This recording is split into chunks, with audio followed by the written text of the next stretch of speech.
Queridos amigos, a proposta da temática da noite e dos adjetivos que aqui nos foram endereçados, do qual eu preciso ainda me esforçar bastante para poder merecê-los, a proposta da temática faz com que nós venhamos a pensar de maneira muito especial na nossa conduta, na nossa forma de agir, no nosso modo de pensar, na nossa maneira de nos relacionarmos uns com os outros. É por esta ótica que nós vamos analisar a transformação da humanidade. Nós vamos também fazer uso aqui do esforço que estamos fazendo para pouco a pouco nos comprometermos com essa mudança, analisando os pedidos e o norte contido nas afirmações e nas orientações da doutrina dos Espíritos e principalmente naquele que nos guia, naquele que é referência e do qual todos nós devemos aspirar a ser um modelo de perfeição moral, o Cristo Jesus. A partir daqui nós temos um norte construído. A partir daqui nós temos um elemento essencial a analisar, do qual gerou o título da palestra, Transformação da Humanidade. Tudo aquilo que se transforma, muda o seu estado. A expressão transformação sugere movimento, mudança, sair de um estado para passar para outro. Todos nós estamos em constante processo de transformação. A cada momento nós estamos fazendo escolhas, e essas escolhas tendem, como o passar do tempo, dentro das nossas experiências, das quais vão resultando em material pedagógico para o espírito, de onde eu posso tirar o meu aprendizado, a minha riqueza, e de onde também eu vou compreender o mundo e as coisas que me cercam de acordo com o meu nível de consciência. Dentro desta jornada, deste caminhar que sugere a nossa transformação intelectual, moral e espiritual, nós vamos colocando em prática os preceitos que Jesus nos ensinou há mais de 2000 anos e do qual deixa estampado em letras garrafais na nossa consciência, porque uma vez que Ele é o guia, o modelo do qual todos devemos aspirar, nós também haveremos de lembrar do conselho ímpar, singular, do qual Ele nos for ao exemplo e do qual nos pediu: amai-vos uns aos outros, como eu vos amei. Ao se colocar dessa maneira, nós temos um plano de ensino pronto para observar. Para aqueles que têm olhos de ver, vão encontrar neste roteiro a solução das suas próprias aflições. Vai fazer o fardo ficar leve. Não há uma aflição sequer, seja qual for a fase da vida que possamos estar passando, que uma vez internalizado, nós vamos chegar lá nessa proposta, que uma vez internalizado este conhecimento, o nosso coração não vem encontrar calma, paz, brandura, quietude. Quando nós somos alinhados para este caminho, nós despertamos em nós o brilho da nossa luz. E nós vamos entendendo que a vida é um processo do qual todos nós temos de nos adaptar a ela. Ora estamos no nosso estado de condição real, que é o estado espiritual. Ora estamos nesta condição, almas encarnadas. Todos nós estamos tendo nesse momento aqui encarnados uma experiência espiritual na matéria, do qual esta vai durar um certo tempo. Para alguns duram algumas horas de vida, para outros talvez semanas, meses, e para a maioria de nós que aqui estamos, anos. Pode ser que ainda vamos ter muitos anos pela frente, pode ser que daqui a pouco já estamos de retorno para a espiritualidade, pode ser que amanhã, ao abrirmos nossos olhos, não vamos mais nos encontrar no corpo físico. É um fato. A educação para este contexto é um fato. Não há um ser sequer que escapa desta harmonia da vida, do qual convida todos nós a reciclarmos o nosso modo de enxergar a vida e passar a ver a vida. Ver, porque uma coisa é enxergar, e eu posso passar em meio a um processo de transformação que me sugere retirar daquela experiência um conteúdo rico só enxergando e não vendo a experiência. Se eu só enxergar, eu vou me revoltar. Eu vou me revoltar contra Deus, eu vou me revoltar contra uma situação, contra um povo, contra alguém. Mas sempre haverá alguém culpado por aquilo que eu estou passando. Não adentrando a este processo, não me permitindo, não aceitando este princípio educativo contido na proposta evolutiva da vida, eu me rebelo. E ao tornar-me um rebelde, eu também torno um infrator de leis perfeitas que estão gravadas na minha consciência. Equivale dizer que toda vez que eu me torno rebelde dentro de um processo de transformação que está ocorrendo em mim, não aceitando aquela fase da vida que é um convite para ver mais além, um convite para ver ali adiante. Os meus olhos podem não alcançar este convite, não alcançar aquela visão, além do cume, além da montanha, mas a proposta está lá. A proposta de renovação está ali na frente. Este convite que o Cristo faz para vinde a mim, que eu vou te mostrar uma outra forma de ver a vida, pelo meu caminho, e o meu caminho vai me conduzir a outra verdade, e é esta verdade que te projetará para a eternidade, revelando quem tu és de fato. Um ser espiritual com propostas de primeira grandeza, que deveis tu mesmo despertá-la. E à medida que eu vou despertando, eu vou vendo quem eu sou. Um Deus em miniatura, mas não um Deus comparado ao Criador. Um Deus que está sobre a ordem deste, mas com potência tal do qual o próprio Cristo, ao nos ver admirado com seus feitos, dizia: você pode fazer isso que eu faço e muito mais. É só observar-te, é só buscar conhecer aquilo que te desafia agora. Qual é a tentação que me impede de ser o autor da minha própria transformação? Todos nós temos a resposta para isso. Todos nós sabemos o que é ou quais são os nossos desafios. Basta aceitar, basta ver. E são estes olhos de ver que vai fazer uma proposta muito interessante, que vai nos convidar para que este processo de autoconhecimento, esta autoeducação que nos ilumina, nos leve para o campo do conheça-te a ti mesmo, este desafio milenar do qual a humanidade tem. Conhecer a si mesmo é abrir mão de tudo aquilo que já cumpriu sua parte e que te torna ainda velho, escravizado ao antigo, daquilo que eu não quero soltar, porque tenho medo de caminhar. Nós não conhecemos o novo, mas uma coisa é certa, é para lá que nós rumamos, porque todos os seres criados rumam para o amor, é inevitável. Nenhum de nós podemos nos afastar deste movimento, é atração. Todos nós estamos condenados à felicidade, e o máximo que eu posso fazer é me revoltar por um curto espaço de tempo chamado séculos, milênios talvez, só isso, mas eu estou condenado à felicidade. Eu, aqueles que me feriram, aqueles que eu odeio, aqueles que preferem o caminho da marginalidade, estão condenados à felicidade. Veja que interessante. Quando nós começamos a analisar por esta ótica, nós começamos também a observar este pedido do Cristo: vinde a mim, conecte-se comigo, o meu jugo é suave, mas se você conectar-te com o jugo da preocupação, você se desespera.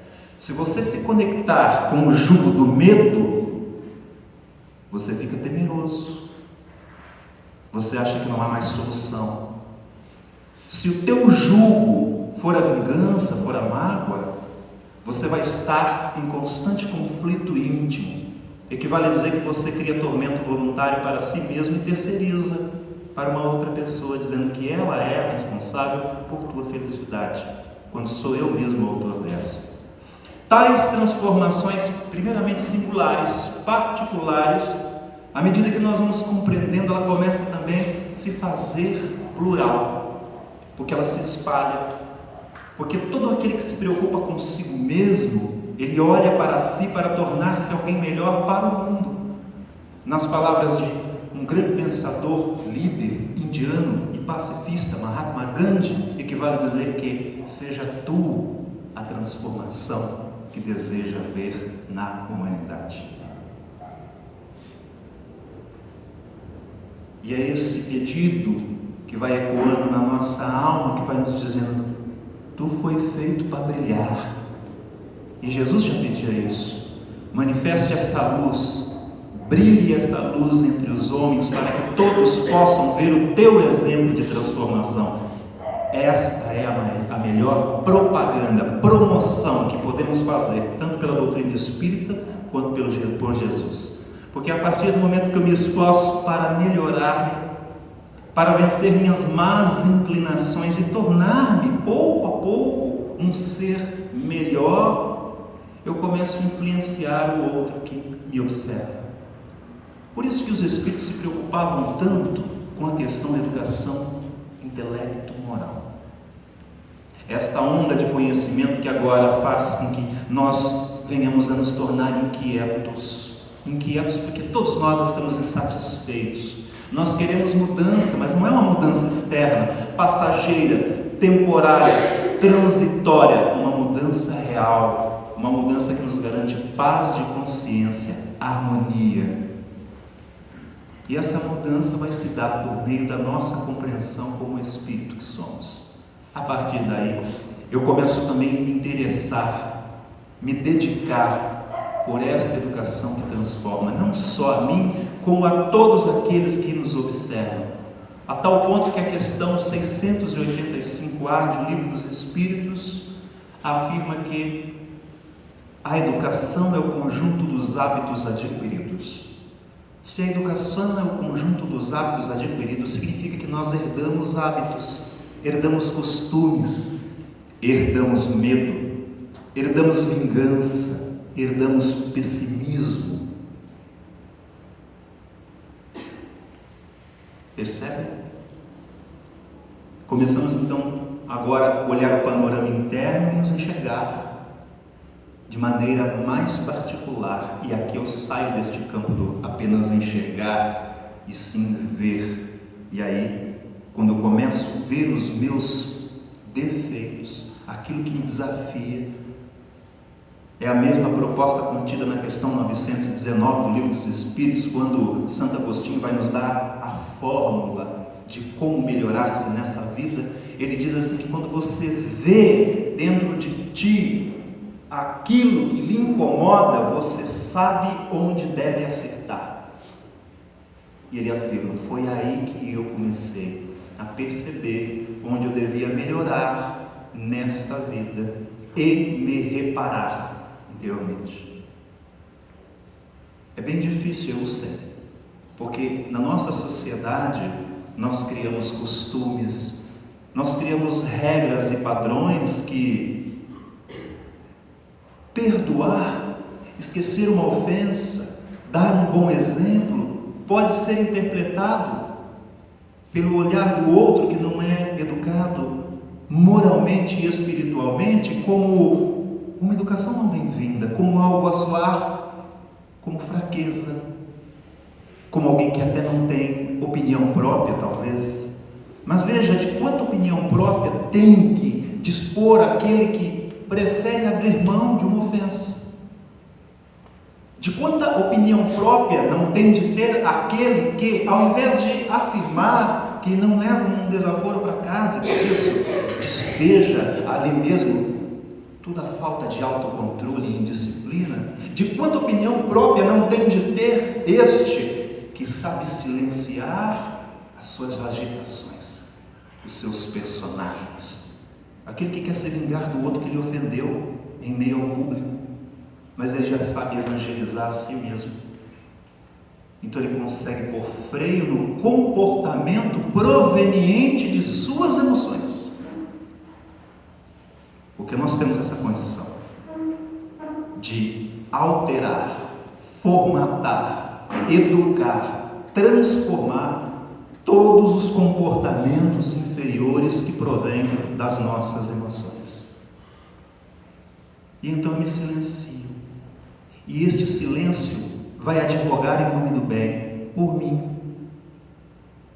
Porque o outro que aguardava a minha manifestação explosiva, tal quanto ele fora, não tem. Não sabe com quem está lidando, perde referência, é um modelo do qual ele não estudou, nós não fomos influenciados, não entramos no convite, vencemos a nós mesmos. Por isso que o bem não pode ser silencioso e nem tímido. Ele tem que ser audacioso no sentido de criar propostas, tal quanto a ignorância, aquilo que chamamos de maldade, é. O estado de ignorância que nega a luz, mas ao mesmo tempo é inteligente para desenvolver meios para influenciar cada vez mais pessoas a desviar em seu caminho. Temos uma preocupação tão grande com relação às drogas e incentivamos drogas lícitas desde a mais tenra idade. Eu costumo levantar um apontamento em escolas que às vezes não é tão bem recebido, mas nós, os adultos, que no aniversário de 1 ano de nossos filhos fazemos festas regadas a álcool, porque senão não é atrativo para a sociedade, somos os mesmos que vamos investir alto em tratamentos para combater o vício na idade de adolescente para a juventude, para a mocidade, para adulto. Ah, mas aí é demais. Aí você não está falando linguagem de nossa época. E como fica o livre-arbítrio? Livre-arbítrio sem educação é um perigo. Inteligência que não é moralizada, ela cria setas para o precipício.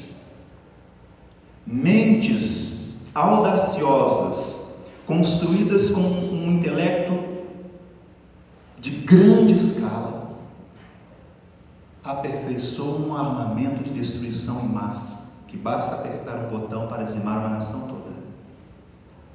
Sem amor, a inteligência é como um cavalo bravo desgovernado. Ela serve para fazer progresso, ela serve para criar invenções fantásticas, mas essas mesmas invenções criam necessidades, a ponto de nos tornar escravos das próprias ilusões. Esses apontamentos iniciais faz com que nós possamos refletir em torno do nosso comportamento. E neste momento, nós começamos a observar a pedagogia do Cristo, que pede para que nós observemos a maneira como estamos agindo com o outro. É uma regra, é um princípio do bom relacionamento. Jesus era mestre na arte de relacionar. Ele nos ensinava a relacionar uns com os outros, de tal forma que nós não vemos seus ensinamentos sem ele estar relacionando com alguém. A todo momento ele escolhe um personagem, personagens com dificuldades, personagens com rótulos de preconceito, para manifestar nele a sua grandeza, para que esses personagens possam, ao se identificar com os nossos personagens internos, mostrar o quanto que nós temos de grandeza, mostrar o quanto nós somos capazes de transformar aquele problema para fazer com que mudemos de um estado para outro, sair do estado de aflição, o levanta-te e anda no Espírito, fazer com que eu desperte em meio às minhas próprias trevas da ignorância e veja a luz, aceitando que esse conselho manso, brando e doce penetre a parte mais profunda e mais difícil de minha alma, E é esse convite que transforma a humanidade. Com o passar do tempo, dentro dessa envergadura intelectual, nós não vamos compreendendo o porquê que, mesmo tendo posse de tanta inteligência e de cifras milionárias em suas contas, alguns homens decidem se matar da noite para o dia. Então nós vemos estampados diariamente em letras que chamam a atenção e que atraem a opinião popular, porque estamos sintonizados com esse tema, mais do que com a divulgação do bem, e nós vamos ver lá o ícone de referência, talvez em termos de popularidade, decidiu dar fim do corpo físico que abrigava seu espírito. E nós percebemos uma grande onda de perturbação abatendo a sociedade, um medo, gerando aquela perturbação temporária que reflete em desespero, em desânimo, em desgosto. Desgosto. Contrário de gosto. E uma pessoa desgostosa perdeu o gosto pela vida. Falta-lhe o ânimo, falta a paixão. Mas não a paixão desgovernada, mas a paixão do apaixonar-se. Porque toda vez que nós nos apaixonamos, nós nos dedicamos. Tudo aquilo que é alvo da minha paixão eu dedico. Nós nos transformamos para encantar aqueles que nos apaixonamos. E se a proposta for, apaixone-se por Jesus, ensine as crianças a apaixonar-se por Jesus, pelos seus princípios educativos. Aquele que faz com que o ser olhe para o outro e não veja nele um concorrente, mas sempre um irmão com vulnerabilidades, com possibilidades de erro, com defeitos, como eu, como nós. Quando nós olhamos por esta ótica, começamos a entender que não faz mais sentido realmente julgar, porque não temos tal autoridade. Podemos saber mais. Saber mais significa então que eu possa ser mais cobrado. Então a responsabilidade minha é maior, mas se julgo, ainda estou algemado em um estado de ignorância, porque aquele que me amadurece em espírito vê no outro oportunidade de aprendizagem, não para usá-lo, mas para acolhê-lo, de modo que possa ter ali um parceiro que vai contribuir. E neste processo de cooperação, onde todos nós estamos envolvidos, nós vamos evoluindo etapa a etapa, e a humanidade vai dando o seu salto de transformação. Em obras póstumas, Allan Kardec deixa-nos um preceito muito interessante no Credo Espírito, em seu preâmbulo, onde vai dizer assim: é pela educação, mais que pela instrução, que se transformará a humanidade. Transformar. Fazer aquele processo difícil, daquilo que eu sei, atravessar o meu deserto íntimo, evangelizando meus personagens, para chegar até meu coração, me tornando pleno. É difícil. É difícil porque eu tenho que abrir mão de muitas facilidades que tentam o meu espírito. Eu tenho que abrir mão daquele personagem que quer se vingar. Eu tenho que abrir mão daquele personagem que está magoado com aquilo que você me fez ontem. E tenho que dialogar com o meu orgulho ferido, que não quer que eu volte atrás de uma decisão que eu tomei, porque eu sou escravo de uma opinião, de qual o hábito foi adquirido, e do qual eu, por trazer dentro do bojo espiritual, porque tem a ver comigo, eu fixei e ampliei em mim. Sou assim, vou afirmar, e pronto. E quando eu cheguei no estado de prostração e de inércia total, eu vou dizer assim: e os incomodados que se mudem. Mas para o inquieto, esta frase é inadequada. Todo aquele que está inquieto quer mudança. E o inquieto, quando olha para si, ele se reconhece. Jesus, com seus conselhos, com seus ensinamentos, com suas propostas educativas, faz com que o discípulo, ao começar a contemplar suas potencialidades e suas possibilidades de crescimento, fique incomodado com sua maneira de ser, de pensar, de falar, de agir. Eu começo a ficar incomodado à medida que eu vou me conhecendo, porque dentro, no nosso interior, no nosso íntimo, começa a haver diálogos, gritando cada vez mais alto, me apontando os meus erros, dizendo: hipócrita, de tua boca saem palavras bonitas, mas de teu comportamento tu me trai. E toda vez esse evangelho que vai acontecendo internamente vai me convidando a assumir um de seus personagens. Ora, eu sou a plateia, o público que está jogando com pedras na mão, aquele que foi condenado.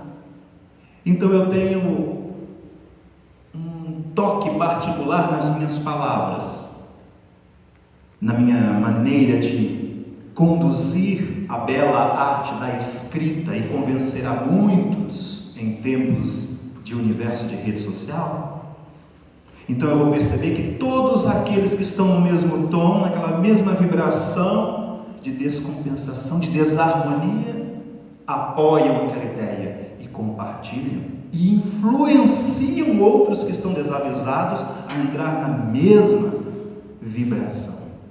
E logo nós vemos uma onda ou de desespero ou de pessimismo, como vivemos em nossa pátria, que faz com que A e B se deladiem. Pátria do cruzeiro, pátria que tem como Cristo o símbolo, mas que se dá o direito de olhar para o outro e não só dizer que não concorda, mas também de puxar o gatilho contra o próximo ou contra si mesmo, quando não consegue se entender internamente. Esta educação do Espírito muda tudo. Esta educação que faz com que eu olhe para mim com olhos de ver, faz com que eu perceba que existe algo mais, e eu passe a desejar a melhorar a minha vida.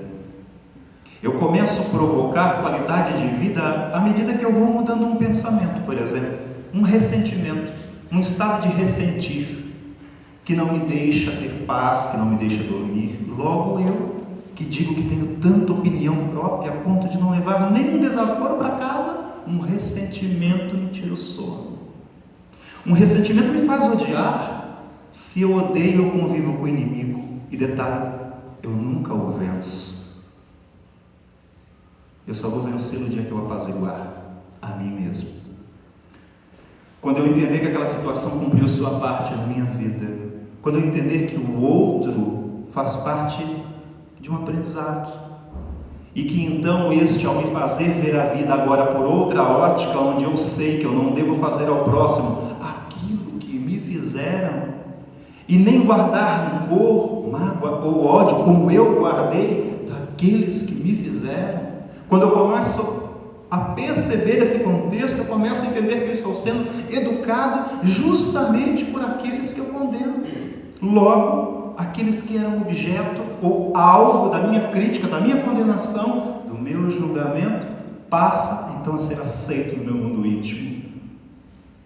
E eu começo a compreendê-los como verdadeiros professores da minha alma. E passo então a incluí-los na minha vida. E o processo de inclusão gera gratidão. Eu olho para o outro do qual um dia me feriu e sou grato, simplesmente por ele ser alguém que surgiu na minha vida e me ensinou a ser alguém melhor. Porque nós só mantemos dentro de nós aquilo que nos identificamos. Quando não mais nos identificamos com a mágoa, nos transformamos para a mágoa. Não há mais espaço para ela aqui. Eu permito que o outro seja quem ele é. Eu dou o direito do outro ser senhor da sua própria vida.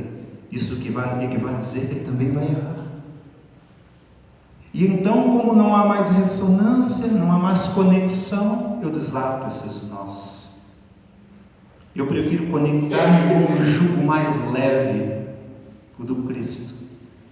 E é aí que o fardo também fica leve. Porque é um terreno que não há condenação, há só orientação, e toda a orientação ela tende a esclarecer o ser que a recebe. E quando ela me esclarece, eu posso me direcionar na vida. Quando eu me direciono, eu me posiciono. E aí eu assumo o equilíbrio e começo a minha jornada de maneira a fazer melhores escolhas. Então os outros passam a não me ofender mais. Não há mais espaço aqui para isso, porque a vida é um terreno muito precioso, é muito curto. As portas do cenário deste ato que estamos vivendo, este ato, a nossa encarnação, se abriram ontem e já está se fechando. A pergunta é: quanto eu amei? Quantos sorrisos eu dei? Quantos abraços? Eu notei o seu olhar? É o mesmo olhar de quando nós estávamos apaixonados? O que falta é a manutenção. Essa manutenção de olhar no outro e descobrir, ver que o outro é parte fundamental da sua vida como um elemento de construção, de progresso, e do qual nós, em idas e vindas, vamos nos envolvendo nesses processos reencarnatórios que são nossas escolas. Com esta educação fica mais leve aceitar a transitoriedade que passa. O capítulo 5 do Evangelho segundo o Espiritismo, Bem-aventurados os aflitos, tem uma lição linda de número 23, intitulada Tormentos Voluntários. O benfeitor ali nos orienta para olhar para dentro, e ele fala: vocês têm uma maneira muito singular, particular, estranha. Buscam em tudo aquilo que é perecível o motivo de sua felicidade,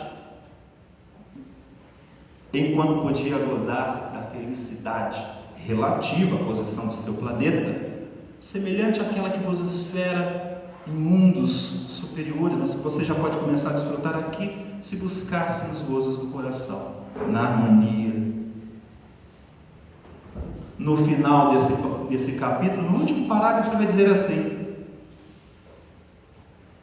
o sentimento de calma, quando você mantém tranquilidade, não seria felicidade em meio às tempestades da vida? O espírito que mantém a calma e a tranquilidade, ele é dono de si. Ele é dono de si porque ele sabe que tudo é transitório, e o problema de agora, amanhã se resolveu. É passageiro, foi. E o que conta é o que ficou em mim, a transformação que provocou em mim, porque eu posso ir para o extremo e me revoltar. Eu posso me revoltar contra tudo e todos, e nesse movimento de revolta eu prejudico muito mais ainda, porque preso em meu conceito egóico, essa visão estreita, eu começo a provocar danos na vida do próximo, por meio do meu comportamento. Então aqueles que me observam começam também, ao adquirir, ao receber aqueles hábitos por meio do meu comportamento que chegam até eles, eles vão reagir, e vão reagir de maneira negativa. Agora, aqueles que estão despertos para esta proposta, mesmo que sejam feridos, e vão ser. William Shakespeare tem um poema chamado Menestrel, e em dado momento ele vai dizer assim: por mais que uma pessoa lhe ame, ela vai feri-la de vez em quando, e você precisa perdoá-la por isso. Porque o contexto prático do nosso desenvolvimento, da nossa convivência é assim. Cada um vê o mundo à sua maneira e compreende de acordo com o seu nível de consciência. Por isso que agimos de maneira diferente, por isso que temos comportamentos diferentes. Essa é a beleza, essa é a graça, essa é a singularidade, essa é a natureza, diversidade. Somos diferentes. Por isso que estamos aqui, para aprender. Meu espírito tem uma bagagem, o seu tem outra. Temos vivências diferentes. Né? Mas é importante saber que aquilo que você tem eu não tenho. Então nós podemos trocar informação, por isso que convivemos. E com o tempo nós percebemos que estamos absorvendo do outro características tão interessantes que antes não tínhamos. E começamos a passar por problemas de maneira mais adulta, pensando como um adulto, como diria Paulo, e não como uma criança. Porque agora sou homem, penso como homem, provoquei transformação, mudei de um estado para outro. Mas quando o meu pensamento, o meu mundo interior permanece naquela infância psicológica, eu fico preso, apegado a situações que precisam seguir. Há um apego em tudo, porque nós não somos educados para o desapego. O desapego é uma proposta muito bem-vinda, principalmente para um mundo material como o nosso, porque tudo aquilo que os nossos olhos viu, está vendo ou vai ver, está morrendo, já morreu ou vai morrer um dia. É simples assim. Esta educação nos dá conforto. Com o lançamento de O Livro dos Espíritos em 18 de abril de 1857, esta obra dá por fim à morte. Com o lançamento desta obra, a morte deixa de existir, para só existir vida. Nós apenas trocamos de veste em experiências múltiplas.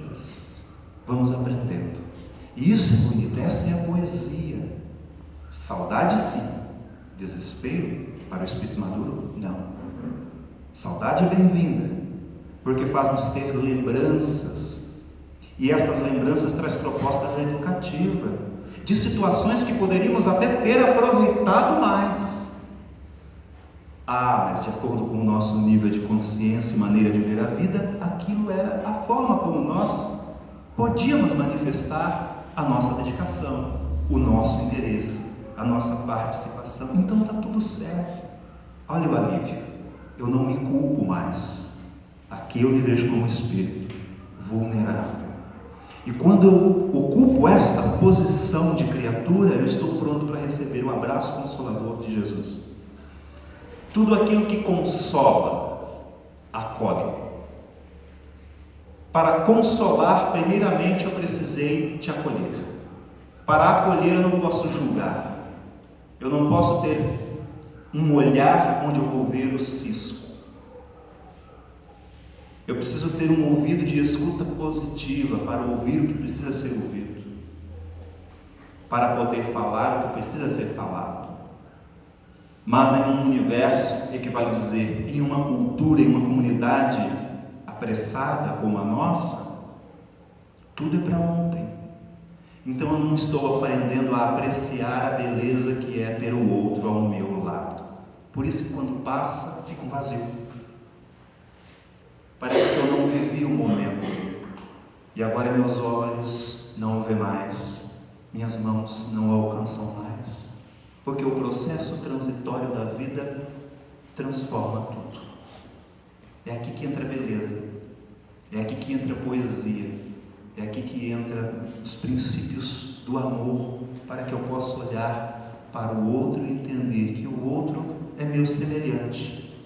Somente assim eu não vou julgar, somente assim eu não vou condenar, somente assim eu não vou querer me vingar, e nem precisar guardar mágoa ou um fardo que não me pertence no meu coração, local sagrado onde eu provoco as transformações. Mas por um outro lado, como tudo é uma proposta pedagógica para o espírito, nós podemos entender também que tudo é bem-vindo. Mesmo estes desconfortos, mesmo essa maneira desacertada, a forma como eu estou agindo, mesmo assim, haverá um determinado momento que eu vou fazer esse caminho do retorno, esse caminho do filho pródigo. A pergunta é: em qual parte desse caminho eu estou nesse momento? Eu sou o rebelde que saiu da casa do pai? Ou eu já estou lá no fim entendendo, poxa, lá eu tenho isso de sobra, lá é a fonte, quando nós começamos a nos tornar maduros para os convites de transformação que o Espírito nos pede, nós começamos a compreender que esse estado passageiro de coisa se vai e nos transforma. E à medida que nós vamos compreendendo esta situação, nós vamos aprendendo também a perdoar com mais facilidade. Quantos pesos nós carregamos no coração e que não abrimos mão devido ao nosso orgulho ferido, porque para não abrir mão de um peso que carregamos dentro, é preciso ter um motivo que é mais valioso do que o motivo de eu me aliviar. Quer transformação maior que esta? Um ícone do nosso interesse no campo da educação, intelecto, moral e, por nossa conta, incluímos e espiritual, tem sido Leopoldo Machado. Leopoldo Machado, uma mente que nos inspira e do qual fez com que nós viéssemos a ter olhar para os seus feitos dentro do movimento espírita. Em 1939, quando deixa um registro por meio de sua fala em um trabalho que iria ser publicado anos depois, em 1944, e que receberia o título de O Espiritismo é Obra de Educação.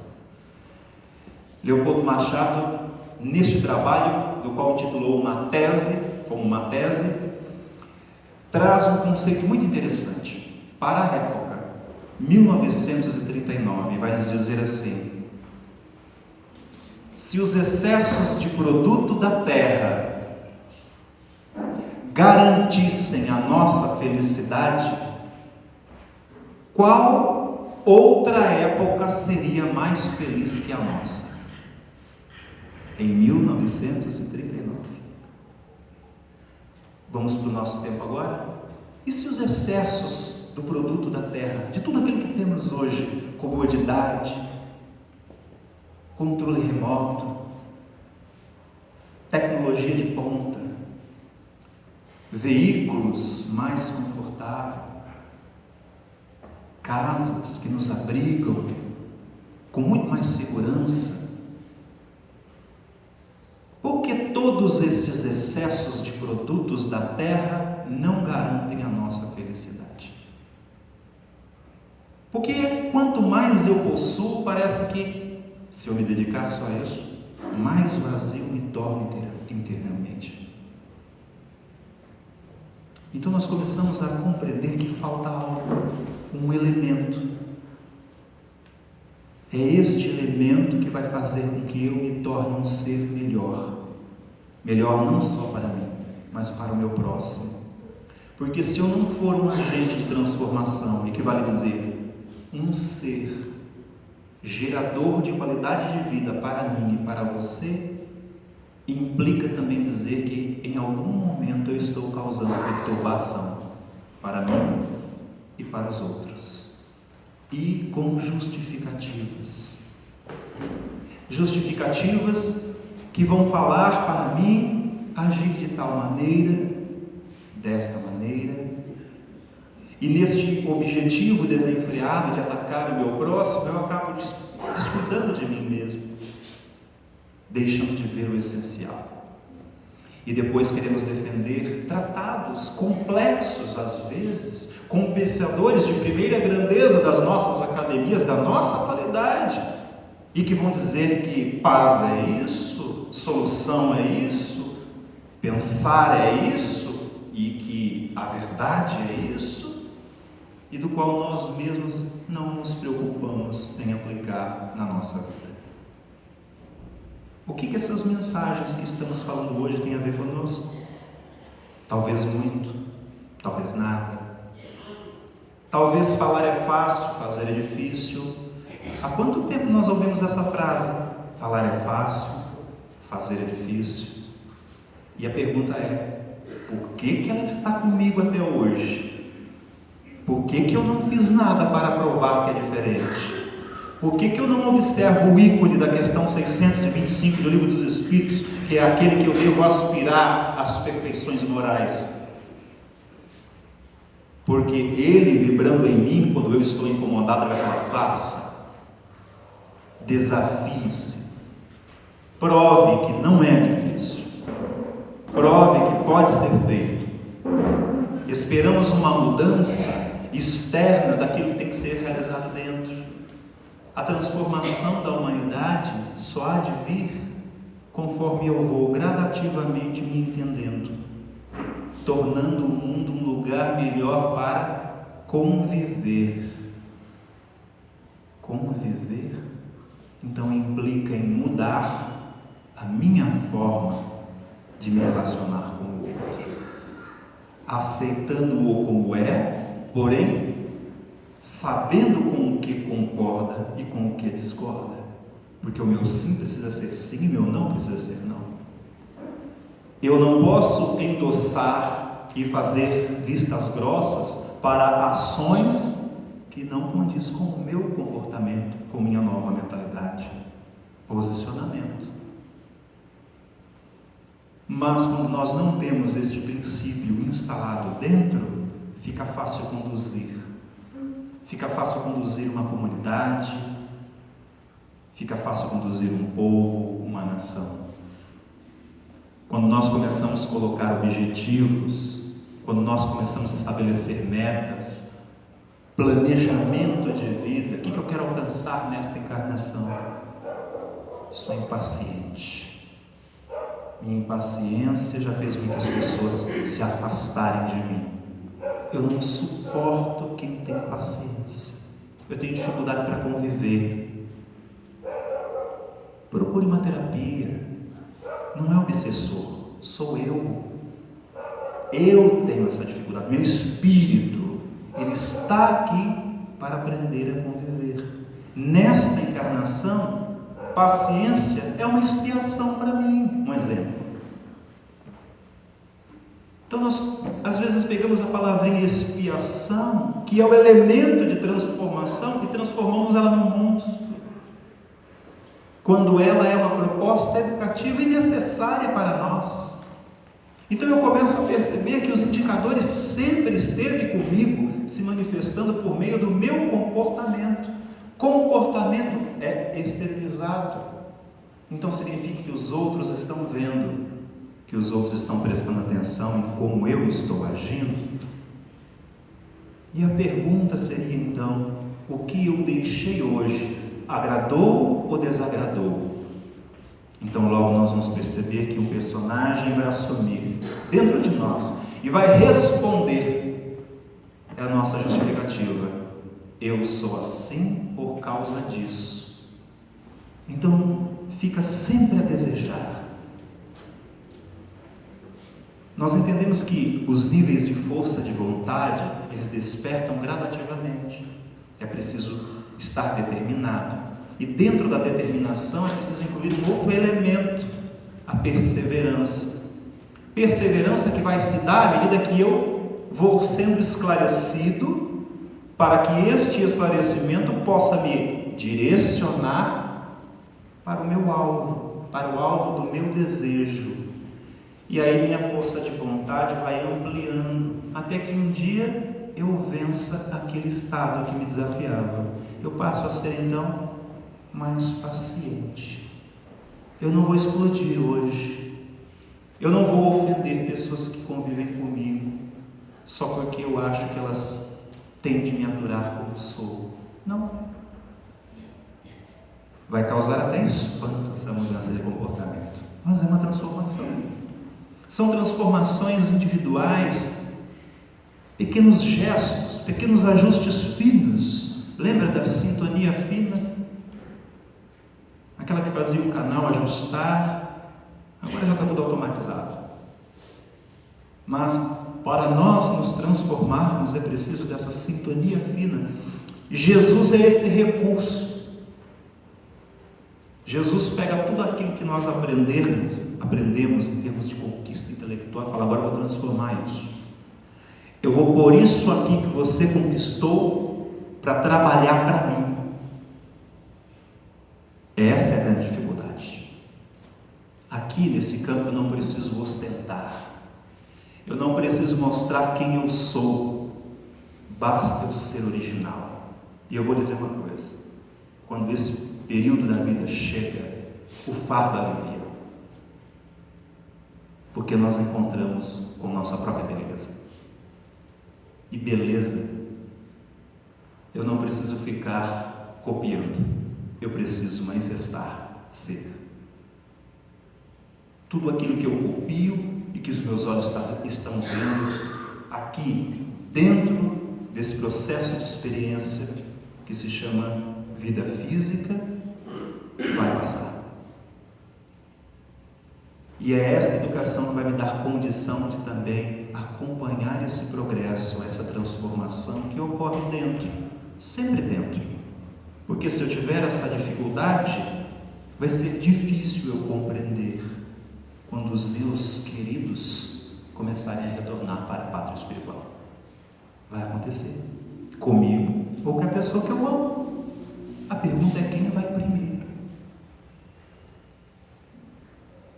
Nós, espíritas, de certa forma, achamos que somos imortais fisicamente, não é? Porque senão estaríamos nos preocupando com isso. Imortais, todos nós, fomos criados para. Então, de certa forma, somos. Mas, em termos físicos, dentro desse processo que estamos estagiando, vai se transformar. E é neste ponto que tudo fica mais bonito. É neste tocante que, quando eu aprendo a ver a vida assim, eu dou mais valor à experiência humana. A experiência humana, como o próprio nome diz, é para nos humanizar. E à medida que o ser vai se tornando um ser humanizado, ele se importa com o outro. Ele aprende a se relacionar. Um por todos, todos por um. Relembrando aqui o grande romancista francês Alexandre Dumas, que, aliás, contemporâneo de Kardec, e do qual essa frase encabeçou uma série chamada Os Três Mosqueteiros durante muito tempo. Esse conceito de um por todos e todos por um, para chegar, para se expressar nesse ponto, é preciso ter toda uma reeducação feita. Porque se nós desejamos mesmo que as crianças do amanhã modifiquem este panorama do qual nós estamos vendo, do qual nós estamos participando, nós precisamos ser o exemplo desta transformação. Porque é por meio desta educação próxima, do qual cita o Espírito Fénelon na questão 917, que diz que nós podemos corrigir as ações daquele que encarnou em nossa família desde a mais tenra idade, ao ponto de dizer: desde o berço você pode identificar com que tipo de espírito você vai lidar nessa encarnação. Para isso, ele fala, vai ser preciso tato, aproximação, próximo. Eu vou precisar ver, eu vou precisar me dedicar, eu vou precisar me esforçar para ser o exemplo motivador daqueles que me observam, para que estes possam provocar uma transformação social.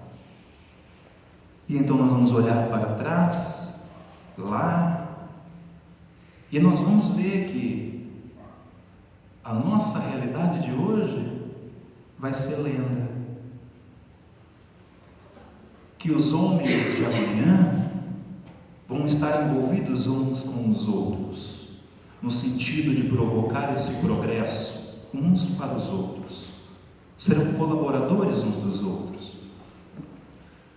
O nosso conflito de hoje advém dessa disputa desenfreada que nós criamos, e do qual a questão 926 do Livro dos Espíritos colocou tão bem, quando Kardec perguntou aos benfeitores se as necessidades ou os excessos que a humanidade ou o ser humano criasse iria ser-lhes prejudicial. E os benfeitores vão dizer sim. vocês serão escravos das suas próprias necessidades. E há um tocante nessa resposta que vai dizer assim: mas é mais rico aquele que tem menos necessidade.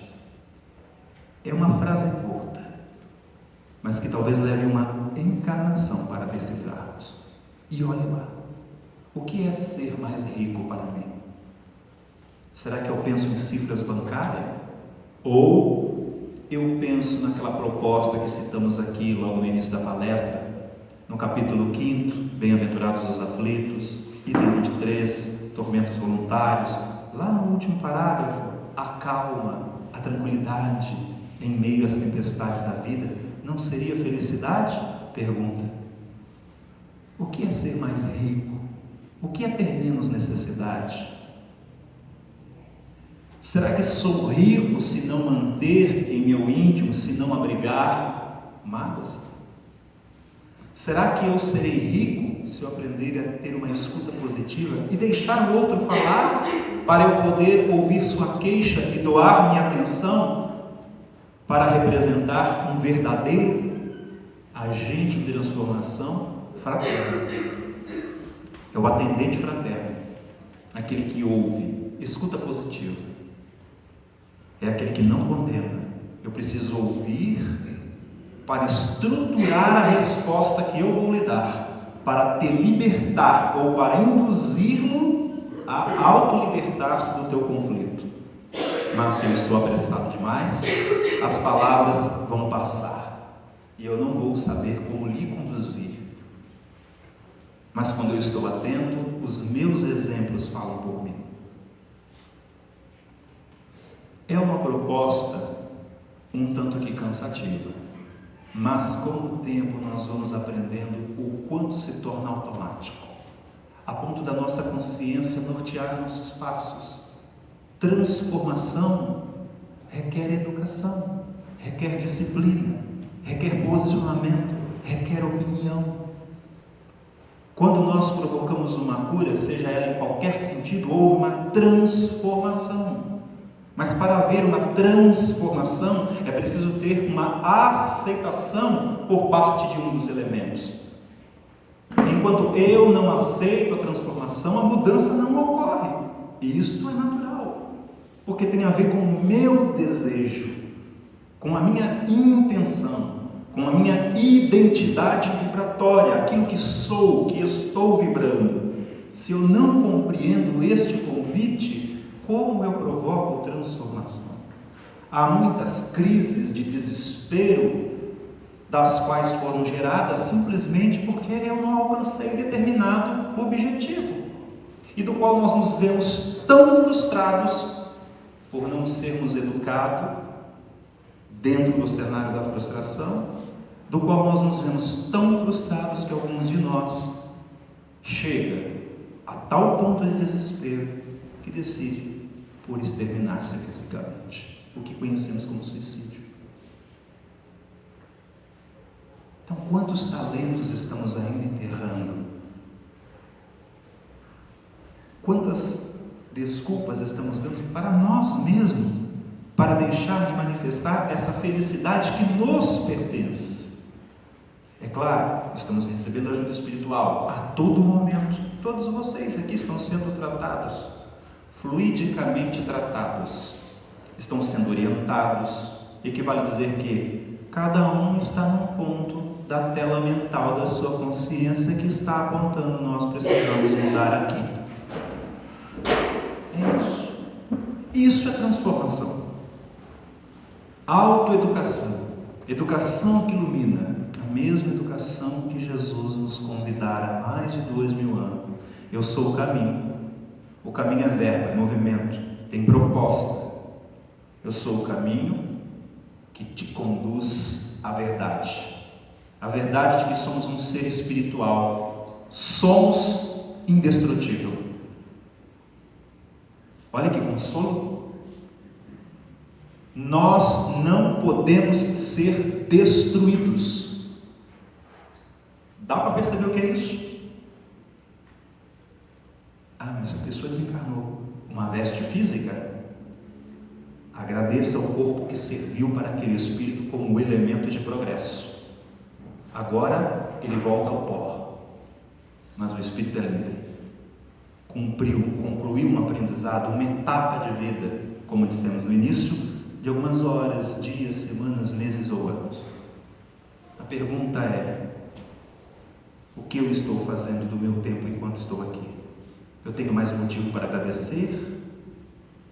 Ou eu tenho mais motivos para ficar preso em acusações e gritos que vivem em meio ao meu silêncio?